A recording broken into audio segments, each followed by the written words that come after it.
Good evening. Going to talk about the elephant in the room in terms of this Run for Your Lives tour, which is coming up, which I'll be seeing on the 28th in London Stadium. The main thing about it is obviously not just the change of how they're doing their stage shows, which I think is effective. Some people have said they don't like it. However, the main thing about this tour that it was envisioned, people thought it would be every single album from Iron Maiden up to Fear the Dark will have a song included from it. However, there's one notable album that has been missed on this particular tour. We're going to talk about The Elephant in the Room, which is No Prayer for the Dying, which, as you may know, is my least favourite Iron Maiden album of the 90s and probably of the whole of their discography. So we're going to talk about that briefly and look at some songs which could have been on this set list but weren't. I've narrowed it down to about 4 possibilities, and one I think there's one of them who is a definite would have been on. Had they put one on, that would have been that one. Okay, so let's look at the opener, Tal Gunner, which is a song about World War II bombers. It's kind of like seems to be like a Aces High light. Aces High. It's not particularly as good as Aces High. I've seen it live on DVDs and Donington '92, and it's quite a good song live, I guess. But where would we put it on a set list? I don't know. Possibly beginning of an encore, maybe. But yeah. Then you got Holy Smoke, which is their little song about televangelists, which is more of a jokey type song. Which I suppose they could have done something a bit more serious, but they've gone for that lighter tone of that one. It's okay song. I can't imagine, apart from the original tour for this, where they played it, that where it would go on a set list of this greatest hits type thing. I don't think it will be on there. Right, the next song, and it's my favourite song from this album, is No Prayer for the Dying, which is the title track of this album. It's very much a slowing down song. You can imagine they do a couple of really fast-paced songs, 3 or 4 of them. Then it's like a mid-paced,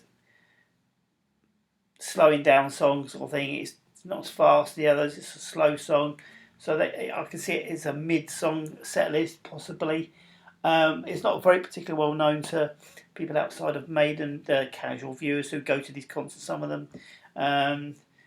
And which is partly what they're aimed at for this concert, not just the diehards, but also the casual fans who go to see them in concert. And they're probably, like I said, it's a generational band. They'll have like parents with their kids or grandparents with their grandkids who want to see Maiden for the first time, and they want to hear the well-known songs as well. So it's important to show them stuff. Anyway, No Prayer for the Dying probably wouldn't end up on a greatest hits celebration tour like this one. Then you got Public Enema #1, and that's what it is, an enema. It's not a great song. It's just not great. It's one of the weaker songs on here. Then you got Fate's Warning, which is a quite good song. It's my second favourite song on here actually. And it's quite a good song, but then again, it's such a deep cut. I don't think they're ever going to be deep cuts on a tour like this. Then The Assassin, not great. Again, very much a deep cut, not going to be on this. Then Run Silent, Run Deep, which is about submarines, World War II, I believe. It's okay. It seems that the chorus is very awkward. It sounds fairly awkward, and then it's like an awkward sing from Bruce. You know what I mean? It's not quite there, so that's never going to be. And then Hooks in You, which is Adrian Smith's song, even though he wasn't playing on this album, he had left the band by then. It's one of his compositions. It's all right. It's the third in the trilogy about Charlotte the Harlot, starting with Charlotte the Harlot, and then going on to 22 Acacia Avenue, then finishing off with Hooks in You. Okay, then the song that I think, if they did put it on for this sort of tour, it would be Bring Your Daughter to the Slaughter, which is not their best song ever, but it's one of the famous songs, which became a hit. And yeah, I think that would be on here. That's the one that's the most likely contender if they were to put a song from this album upon a tour. Then a song called Mother Russia, which is not great, and to be honest with you, in this present climate, not probably one they will put on a tour.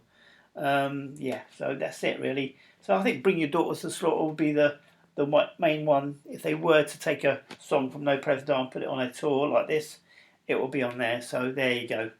I'm not gutted that there's no songs from this album on the tour. I just think, if they're going to do a tour like this and say it's from the first 9 albums, they will, unless they're just saying it's from Iron Maiden up to Fear the Dark. That's not making a commitment to the very cunning Maiden, not making a commitment to No Prayer for Diamond on here. But it's not an album I'd miss in terms of not hearing songs from. Anyway, so, put your thoughts down below. What you think? Do you think there should be songs from here, and which ones should there be on here? Try and think from the point of view of a greatest hits type tour like this one, the Run for Your Lives tour. So, yeah. So let us know in the comments below what you think.